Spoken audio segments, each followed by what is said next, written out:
This is not your typical top 10 list. Nope. This top 10 list is more, well, the stuff that your drunk Uncle Bob told you when your parents were out of the room. Yeah, this list is more like that. Just say no. Like a 2-year-old.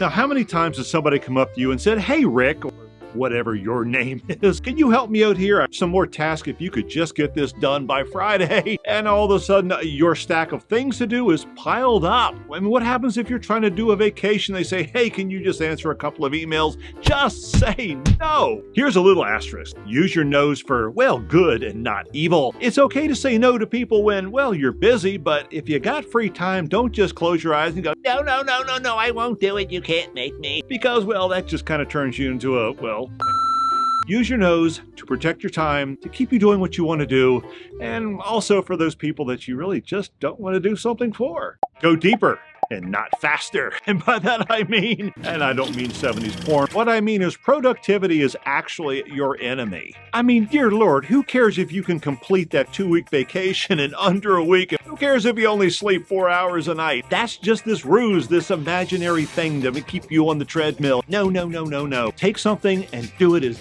deeply as you can. You don't have to be fast. Trust me. Your wife and your girlfriend will agree with me. Okay, I have to take a break from filming. You have to see what I see. Little baby ducks are surrounding me. It's really hard to make a video when you have this much cuteness around you. If your finger hurts, stop hitting it with the damn hammer. Why are you a punching bag? Why are you just standing there going, "Someone please hit me in the face," and just letting them clobber you over and over? No. Don't let people do that. Now, this advice could be about domestic violence, and if you are in that situation, run, get the hell away. But I am talking about banging your head up against the wall over and over and over, hoping that you can break down the wall. Well, guess what? You're not going to break down the wall. It's made of concrete. Why do you keep hitting yourself in the head? What you need to do is find another way. Go around the damn wall. Go under the damn wall. Climb it if you want to. Or go find someone else with a bigger sledgehammer. The point is, if you keep doing the same thing over and over and over, stop hitting yourself in the damn head. Don't be that nasty unpopped kernel at the bottom of the popcorn bag. Okay, you know how this works. Take a whole bunch of popcorn, you put it in a thing, mix a little oil, you set it on fire, and pop. Yummy kernels of corn pop up. That you put butter on and salt, and it just gets all, you know how it goes. Well, what about those little nasty kernels that are all burnt out at the bottom? Do you really want to be a nasty burnt out bottom dweller? Let me explain that in real world terms. So you're waiting around and the time just isn't right, and I don't know, maybe I'll get around to it tomorrow. Well, guess what? You're an unpopped piece of popcorn that people are just going to spit out. Don't do it. Don't be that burned out popcorn. Be the big fluffy one with the butter on it. That's the one that people love, and the one you'll probably love too. Okay, this one's a little harsh. Nobody cares about you. Honestly. Nobody cares about you. So what do I mean about that? Well, let's say you were sitting on the other side of this lake at a picnic table and you're just worrying about, "Oh my God, the clothes that I'm wearing, people are just going to make all kinds of comments about me." Well, guess what? They don't care. You're not that important. This actually has a name. It's called the spotlight effect. Now, I mean, look at me. I'm sitting here talking to a camera in front of hundreds of people behind you.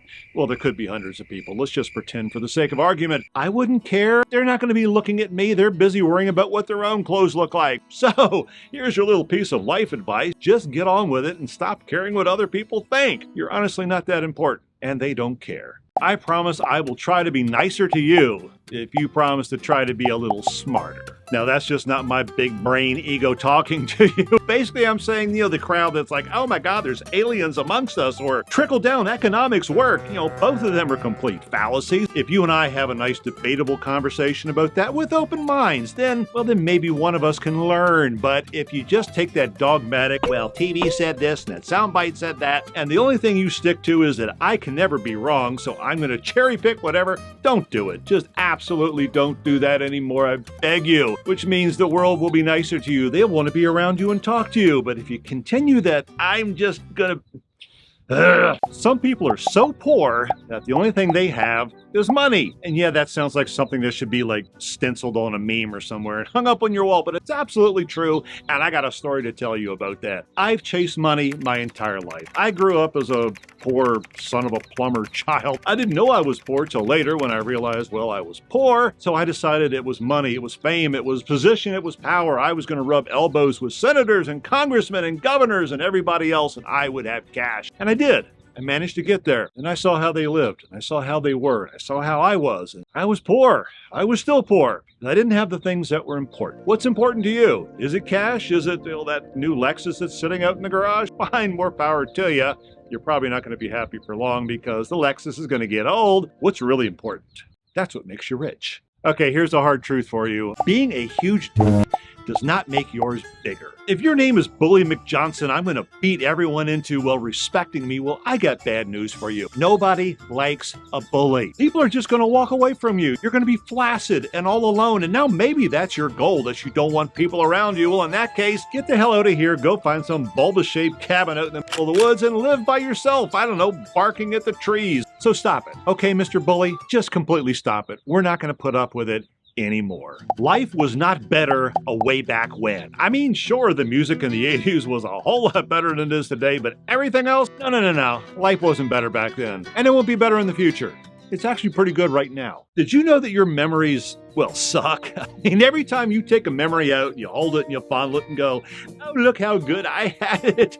When you put it back, you change it a little bit. When I look back at my mother, my mom died when I was 16 years old, and at the time it hurt, and I had a really good memory of all sides of her. But the more I took that memory out, polished it and put it away, she's a saint right now. I mean, she's somewhere up there with a halo, and no, she's not. She was a real human being. Our memories get tainted when we focus on the one part and we put it away without the other part. So, times were not better back then.